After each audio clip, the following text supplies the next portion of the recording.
أعوذ بالله من الشيطان الرجيم. بسم الله الرحمن الرحيم. وما من دابة في الأرض إلا على الله رزقها ويعلم مستقرها ومستودعها كل في كتاب مبين. وهو الذي خلق السماوات والأرض في 6 أيام وكان عرشه على الماء ليبلوكم أيكم أحسن عملا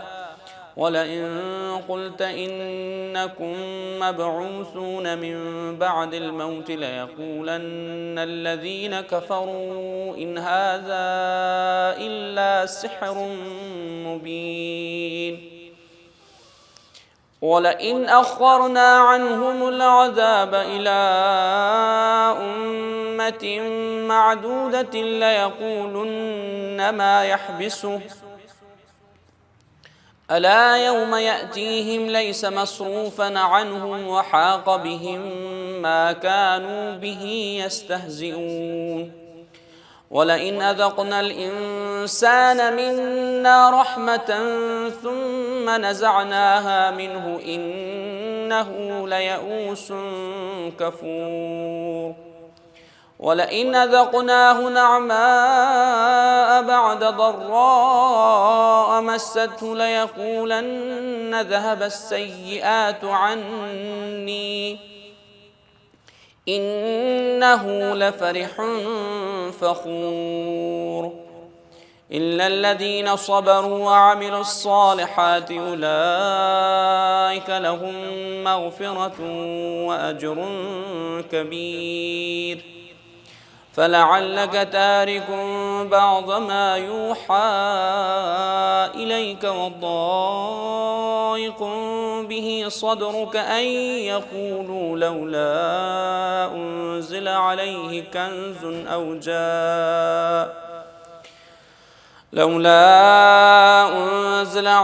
كنز أو جاء معه ملك إنما أنت نذير والله على كل شيء وكيل. أم يقولون افتراه قل فأتوا ب10 سور مثله مفتريات وادعوا من استطعتم من دون الله إن كنتم صادقين. فإن لم يستجيبوا لكم فاعلموا أنما أنزل بعلم الله وأن لا إله إلا هو فهل أنتم مسلمون. من كان يريد الحياة الدنيا وزينتها نوفي إليهم أعمالهم فيها وهم فيها لا يبخسون. أولئك الذين ليس لهم في الآخرة إلا النار حبط ما صنعوا فيها وباطل ما كانوا يعملون. أفمن كان على بينة من ربه ويتلوه شاهد منه ومن قبله كتاب موسى إماما ورحمة أولئك يؤمنون به ومن يكفر به من الأحزاب فالنار موعده فلا تك في مرية منه إنه الحق من ربك ولكن أكثر الناس لا يؤمنون. ومن أظلم ممن افترى على الله كذبا أولئك يعرضون على ربهم ويقول الأشهاد هؤلاء الذين كذبوا على ربهم ألا لعنة الله على الظالمين. الذين يصدون عن سبيل الله ويبغونها عوجا وهم بالآخرة هم كافرون. أولئك لم يكونوا معجزين في الأرض وما كان لهم من دون الله من أولياء يضاعف لهم العذاب ما كانوا يستطيعون السمع وما كانوا يبصرون أولئك الذين خسروا أنفسهم وضل عنهم ما كانوا يفترون لا جرم أنهم في الآخرة هم الأخسرون إن الذين آمنوا وعملوا الصالحات وأخبتوا إلى ربهم أولئك أصحاب الجنة هم فيها خالدون مثل الفريقين كالأعمى والأصم والبصير والسميع هل يستويان مثلا أفلا تذكرون ولقد أرسلنا نوحا إلى قومه إني لكم نذير مبين ألا تعبدوا إلا الله إني أخاف عليكم عذاب يوم أليم فقال الملأ الذين كفروا من قومه ما نراك إلا بشرا مثلنا وما نراك اتبعك إلا الذين هم أراذلنا بادي الرأي وما نرى لكم علينا من فضل بل نظنكم كاذبين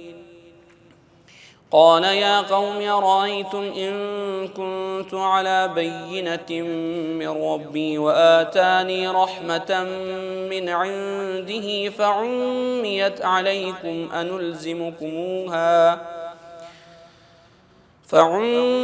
عليكم أنلزمكموها وأنتم لها كارهون ويا قوم لا أسألكم عليه مالا إن أجري إلا على الله وما أنا بطارد الذين آمنوا إنهم ملاقو ربهم ولكني أراكم قوما تجهلون ويا قوم من ينصرني من الله إن طردتهم أفلا تذكرون ولا أقول لكم عندي خزائن الله ولا أعلم الغيب ولا أقول إني ملك ولا أقول للذين تزدري أعينكم لن يؤتيهم الله خيرا الله أعلم بما في أنفسهم إني إذا لمن الظالمين قال يا نوح قد جادلتنا فأكثرت جدالنا فأتنا بما تعدنا إن كنت من الصادقين قال إنما يأتيكم به الله إن شاء وما أنتم بمعجزين ولا ينفعكم نصحي إن أردت أن أنصح لكم إن كان الله يريد أن يغويكم هو ربكم وإليه ترجعون أم يقولون افتراه قل إن افتريته فعلي إجرامي وأنا بريء مما تجرمون وأوحي إلى نوح أنه لن يؤمن من قومك إلا من قد آمن فلا تبتئس بما كانوا يفعلون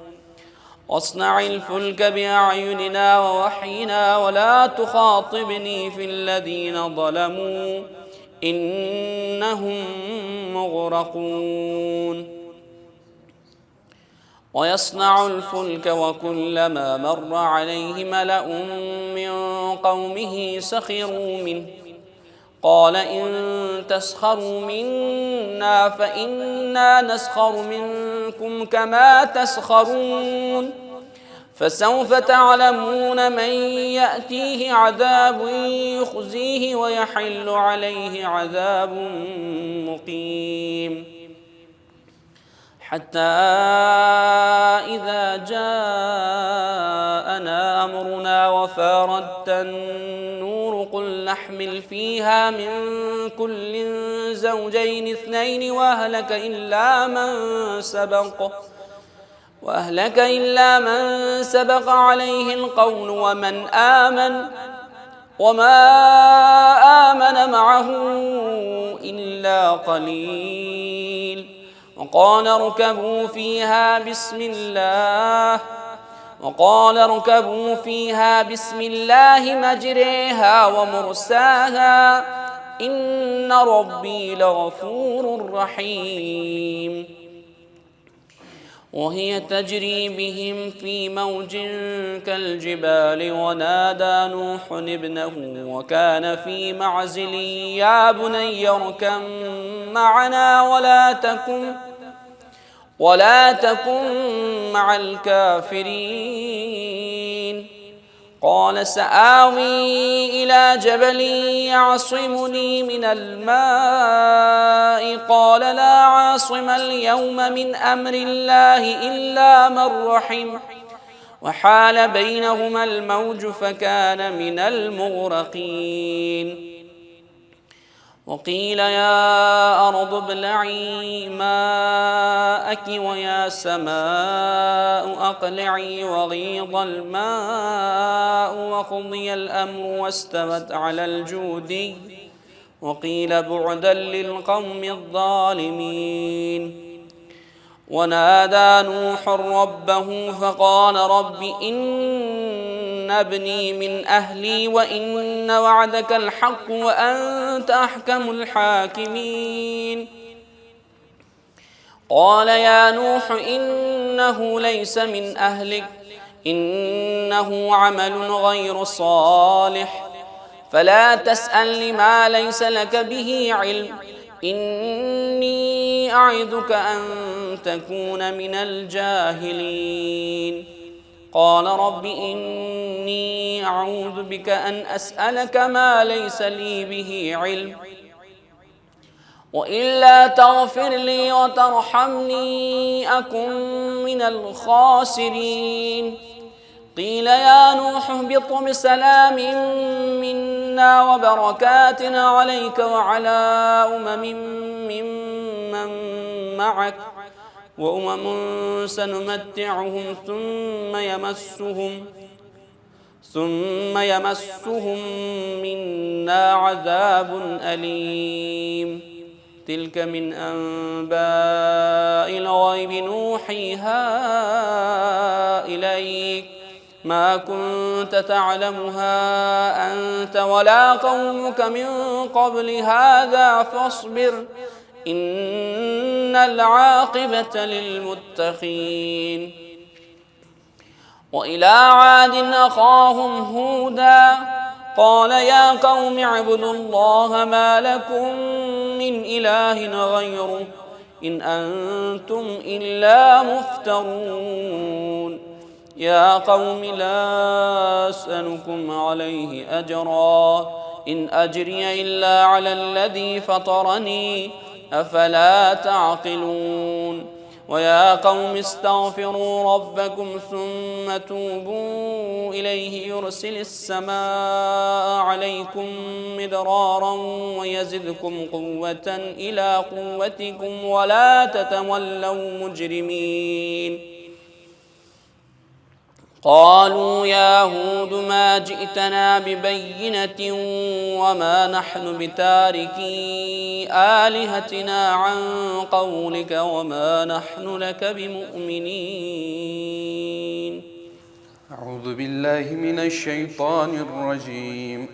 إن نقول إلا اعتراك بعض آلهتنا بسوء قال إني أشهد الله واشهدوا أني بريء مما تشركون من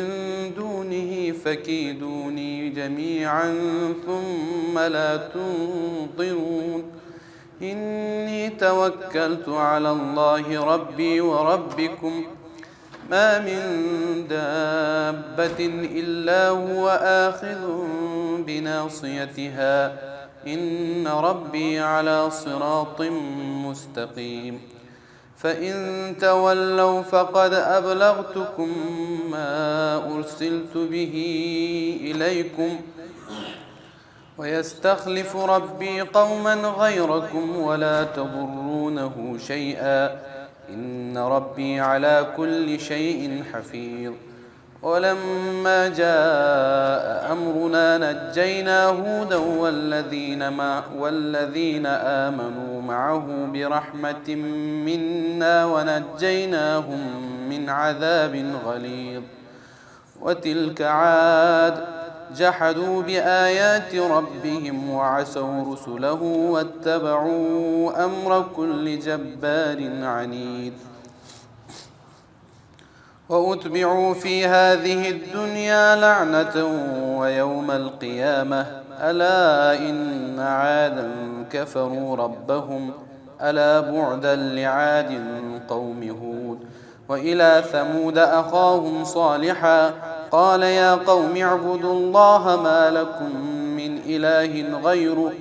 هو أنشأكم من الأرض واستعمركم فيها فاستغفروا ثم توبوا إليه إن ربي قريب مجيد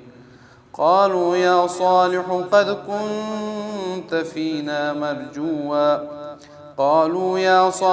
قد كنت فينا مرجوا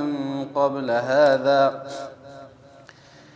أتنهانا أن نعبد ما يعبد آباؤنا وإننا لفي شك مما تدعونا إليه مريب قال يا قوم أرأيتم إن كنت على بينة من ربي وآتاني منه رحمة فمن ينصرني من الله إن عصيته فما تزيدونني غير تخسير ويا قوم هذه ناقة الله لكم آية فذروها تأكل في أرض الله ولا تمسوها بسوء فيأخذكم عذاب قريب فعقروها فقال تمتعوا في داركم 3 أيام ذلك وعد غير مكذوب فلما جاء أمرنا نجينا صالحا والذين آمنوا معه برحمة منا ومن خزي يومئذ إن ربك هو القوي العزيز وأخذ الذين ظلموا الصيحة فأصبحوا في ديارهم جاثمين كأن لم يغنوا فيها ألا إن ثمود كفروا ربهم ألا بعدا لثمود ولقد جاءت رسلنا إبراهيم بالبشرى قالوا سلاما قال سلام فما لبث أن جاء بعجل حنيذ فلما رأى أيديهم لا تصل إليهم نكرهم وأوجس منهم خيفة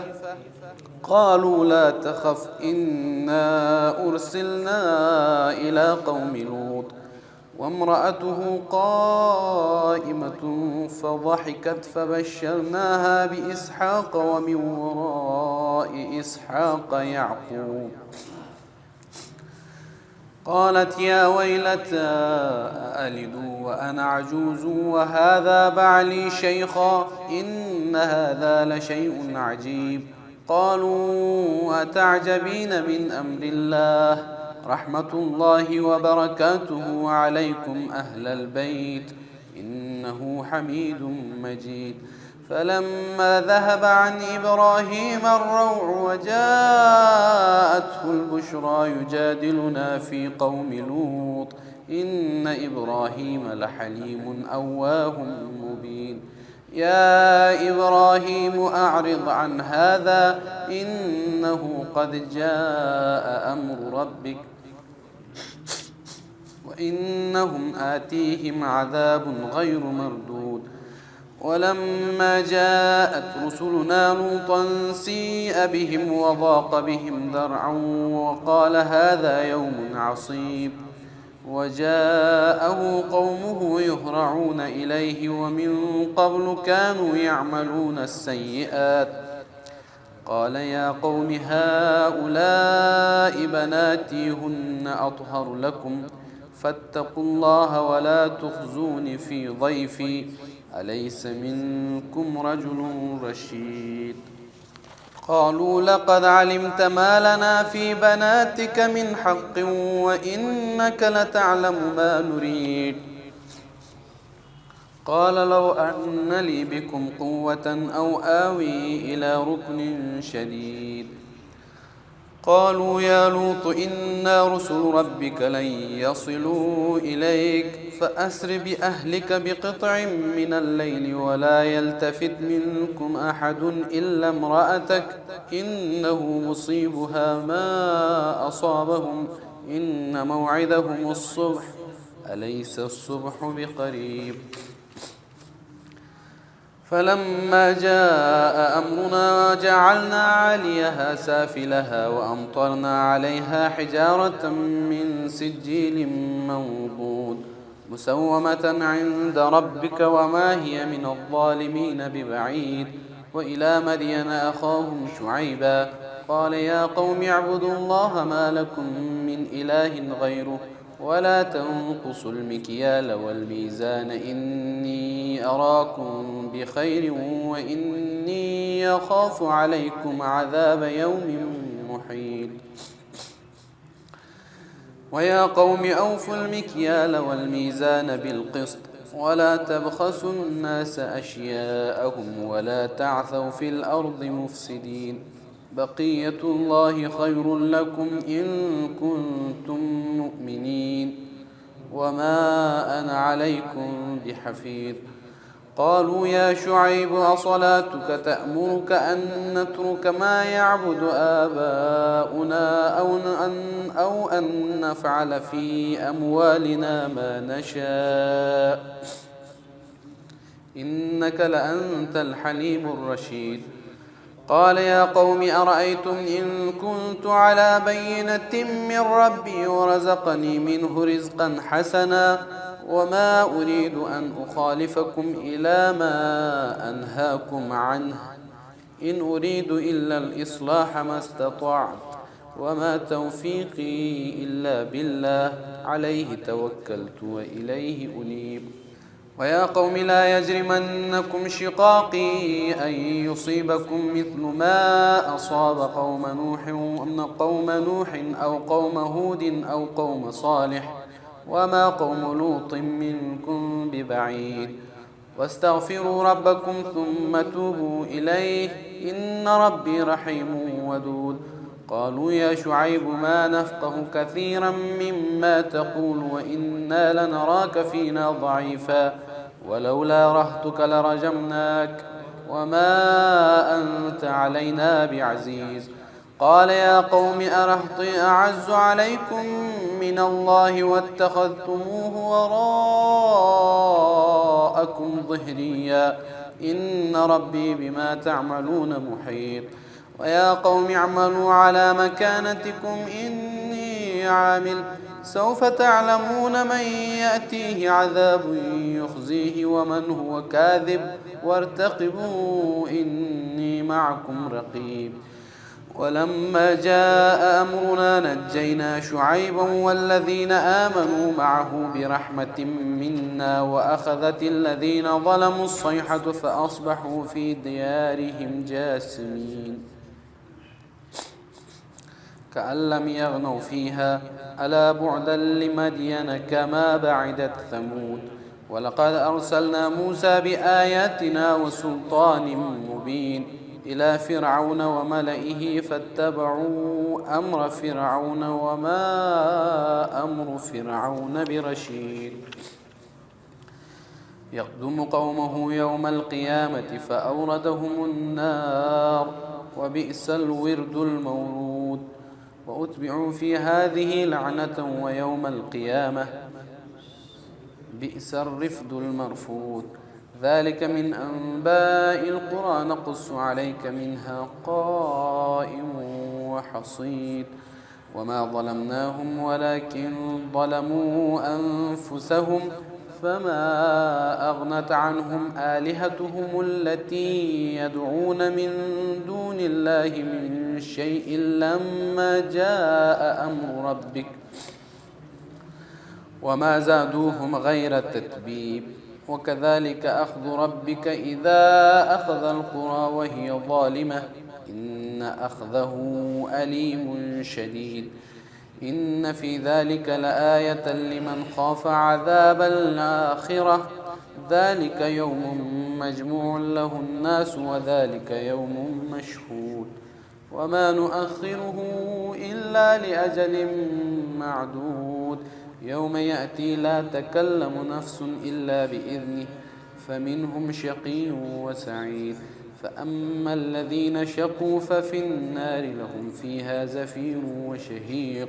خالدين فيها ما دامت السماوات والأرض إلا ما شاء ربك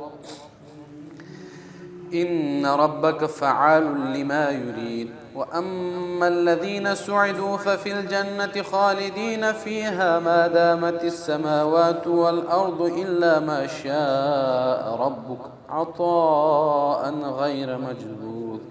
فلا تك في مرية مما يعبد هؤلاء ما يعبدون إلا كما يعبد آباؤهم من قبل وإنا لموفوهم نصيبهم غير منقوص ولقد آتينا موسى الكتاب فاختلف فيه ولولا كلمة سبقت من ربك لقضي بينهم وإنهم لفي شك منه مريب وإن كلا لما ليوفينهم ربك أعمالهم إنه بما يعملون خبير فاستقم كما أمرت ومن تاب معك ولا تطغوا إنه بما تعملون بصير ولا تركنوا إلى الذين ظلموا فتمسكم النار وما لكم من دون الله من أولياء ثم لا تنصرون وأقم الصلاة طرفي النهار وزلفا من الليل إن الحسنات يذهبن السيئات ذلك ذكرى للذاكرين واصبر فإن الله لا يضيع أجر المحسنين فلولا كان من القرون من قبلكم أولو بقية ينهون عن الفساد في الأرض إلا قليلا ممن أنجينا منهم واتبع الذين ظلموا ما أترفوا فيه وكانوا مجرمين وما كان ربك ليهلك القرى بظلم وأهلها مصلحون ولو شاء ربك لجعل الناس أمة واحدة ولا يزالون مختلفين إلا من رحم ربك ولذلك خلقهم وتمت كلمة ربك لأملأن جهنم من الجنة والناس أجمعين وكلا نقص عليك من أنباء الرسل ما نثبت به فؤادك وجاءك في هذه الحق وموعظة وذكرى للمؤمنين وقل للذين لا يؤمنون اعملوا على مكانتكم إنا عاملون وانتظروا إنا منتظرون ولله غيب السماوات والأرض وإليه يرجع الأمر كله فاعبده وتوكل عليه وما ربك بغافل عما تعملون أعوذ بالله من الشيطان الرجيم بسم الله الرحمن الرحيم ألف لام را تلك آيات الكتاب المبين إنا أنزلناه قرآنا عربيا لعلكم تعقلون نحن نقص عليك أحسن القصص بما أوحينا إليك هذا القرآن وإن كنت من قبله لمن الغافلين إذ قال يوسف لأبيه يا أبت إني رأيت 11 كوكبا والشمس والقمر رأيتهم لي ساجدين قال يا بني لا تقصص رؤياك على إخوتك فيكيدوا لك كيدا إن الشيطان للإنسان عدو مبين وكذلك يجتبيك ربك ويعلمك من تأويل الأحاديث ويتم نعمته عليك وعلى آل يعقوب كما أتمها على أبويك من قبل إبراهيم وإسحاق إن ربك عليم حكيم لقد كان في يوسف وإخوته آيات للسائلين إذ قالوا ليوسف وأخوه أحب إلى أبينا منا ونحن عصبة إن أبانا لفي ضلال مبين اقتلوا يوسف أو اطرحوه أرضا يخل لكم وجه أبيكم وتكونوا من بعده قوما صالحين قال قائل منهم لا تقتلوا يوسف وألقوه في غيابة الجب يلتقطه بعض السيارة إن كنتم فاعلين قالوا يا أبانا ما لك لا تأمنا على يوسف وإنا له لناصحون أرسله معنا غدا يرتع ويلعب وإنا له لحافظون قال إني ليحزنني أن تذهبوا به وأخاف أن يأكله الذئب وأنتم عنه غافلون قالوا لئن أكله الذئب ونحن عصبة إنا إذا لخاسرون فلما ذهبوا به وأجمعوا أن يجعلوه في غيابة الجب وأوحينا إليه لتنبئنهم بأمرهم هذا وهم لا يشعرون وجاءوا أباهم عشاء يبكون قالوا يا أبانا إنا ذهبنا نستبق وتركنا يوسف عند متاعنا فأكله الذئب وما أنت بمؤمن لنا ولو كنا صادقين وجاءوا على قميصه بدم كذب قال بل سولت لكم أنفسكم أمرا فصبر جميل والله المستعان على ما تصفون وجاءت سيارة فأرسلوا واردهم فأدلى دلوه قال يا بشرى هذا غلام وأسروه بضاعة والله عليم بما يعملون وشروه بثمن بخس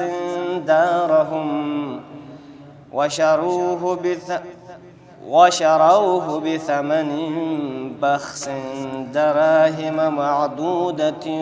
وكانوا فيه من الزاهدين.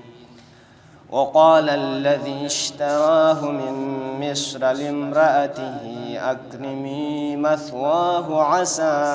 أن ينفعنا أو نتخذه ولدا وكذلك مكنا ليوسف في الأرض ونعلمه من تأويل الأحاديث والله غالب على أمره ولكن أكثر الناس لا يعلمون.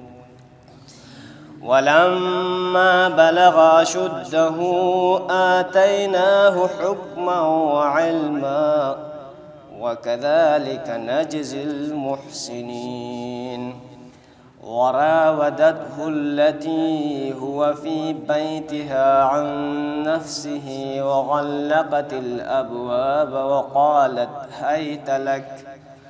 قال معاذ الله إنه ربي أحسن مثواي إنه لا يفلح الظالمون. ولقد همت به وهم بها لولا أن رأى برهان ربه كذلك لنصرف عنه السوء والفحشاء إنه من عبادنا المخلصين.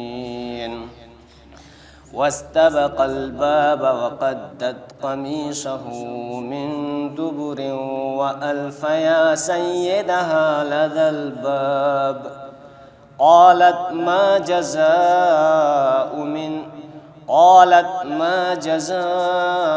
من أراد بأهلك سوءا إلا أن يسجن أو عذاب أليم.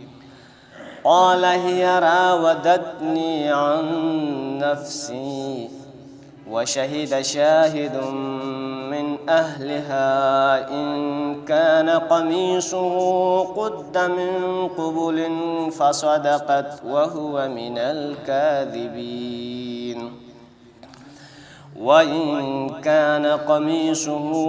قد من دبر فكذبت وهو من الصادقين. فلما رأى قميصه قد من دبر قال إنه من كيدكن إن كيدكن عظيم. يوسف أعرض عن هذا واستغفري لذنبك إنك كنت من الخاطئين. وقال نسوة في المدينة امرأة العزيز تراود فتاها عن نفسه قد شغفها حبا إنا لنراها في ضلال مبين. فلما سمعت بمكرهن أرسلت إليهن وأعتدت لهن متكئا وآتت كل واحدة منهن سكينا وقالت اخرج عليهن. فلما رأينه أكبرنه وقطعن أيديهن وقلن حاش لله ما هذا بشرا إن هذا إلا ملك كريم. قالت فذلكن الذي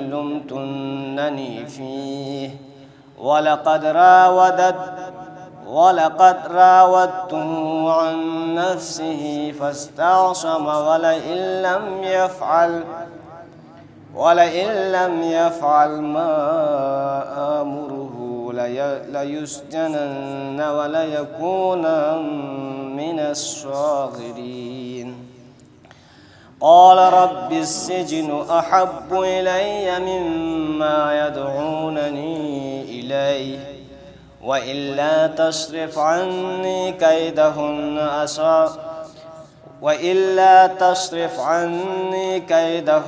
أصب إليهن وأكن من الجاهلين.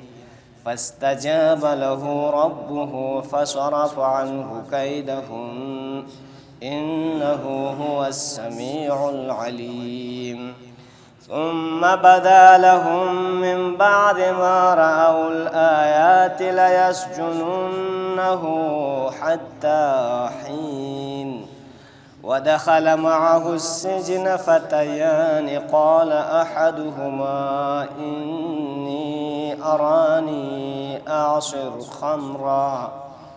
وقال الآخر إني أراني أحمل فوق رأسي خبزا تأكل الطير منه نبئنا بتأويله إنا نراك من المحسنين. قال لا يأتيكما طعام ترزقانه إلا نبأتكما بتأويله قبل أن يأتيكما ذلكما مما علمني ربي إني تركت ملة قوم لا يؤمنون بالله وهم بالآخرة هم كافرون. واتبعت ملة آبائي إبراهيم وإسحاق ويعقوب ما كان لنا أن نشرك بالله من شيء ذلك من فضل الله علينا وعلى الناس ولكن أكثر الناس لا يشكرون. يا صاحبي السجن أأرباب متفرقون خير أم الله الواحد القهار.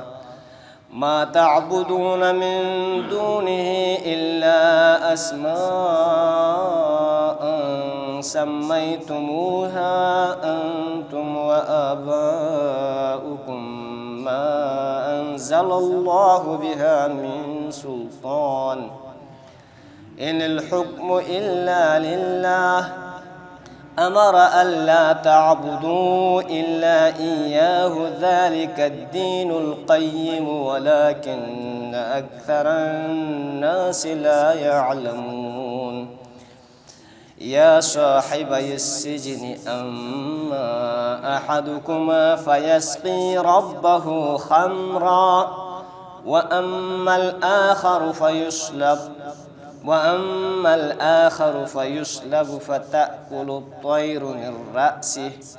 قضي الأمر الذي فيه تستفتيان. وقال للذي ظن أنه ناج منهما اذكرني عند ربك فأنساه الشيطان ذكر ربه فلبث في السجن بضع سنين. وقال الملك إني أرى 7 بقرات سمان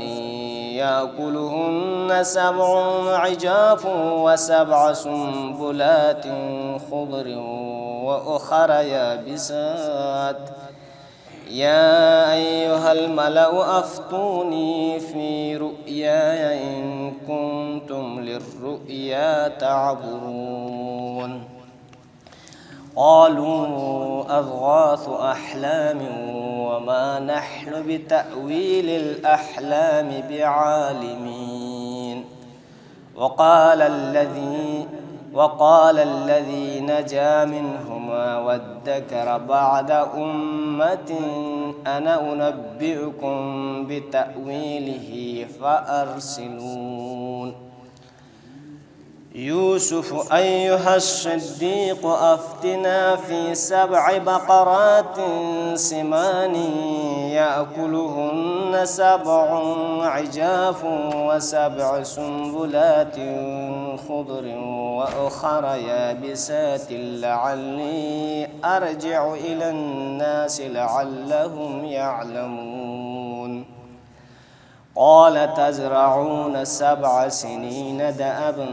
فما حصدتم فذروه في سنبله إلا قليلا مما تأكلون ثم يأتي من بعد ذلك 7 شداد يأكلن ما قدمتم لهن إلا قليلا مما تحصنون ثم يأتي من بعد ذلك عام فيه يغاث الناس وفيه يعصرون وقال الملك ائتوني به فلما جاءه الرسول قال ارجع إلى ربك فاسأله ما بال النسوة اللاتي قطعن أيديهن إن ربي بكيدهن عليم قال ما خطبكن إذ راوتن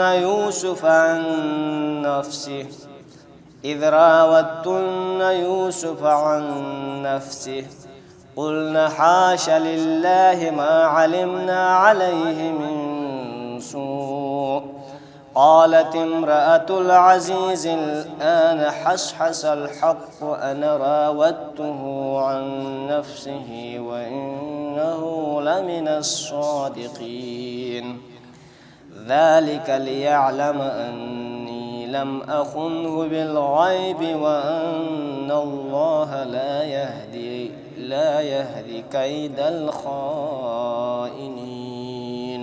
صدق الله العلي العظيم الفاتحة بسم الله الحمد لله رب العالمين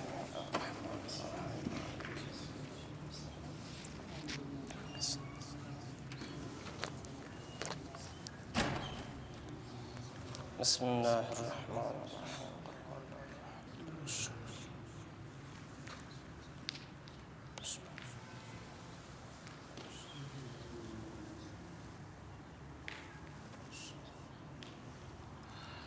اللهم اغفر للمؤمنين والمؤمنات والمسلمين والمسلمات الأحياء منهم والأموات اللهم تابع بيننا وبينهم بالخيرات إنك مجيب الدعوات إنك على كل شيء قدير برحمتك يا أرحم الراحمين.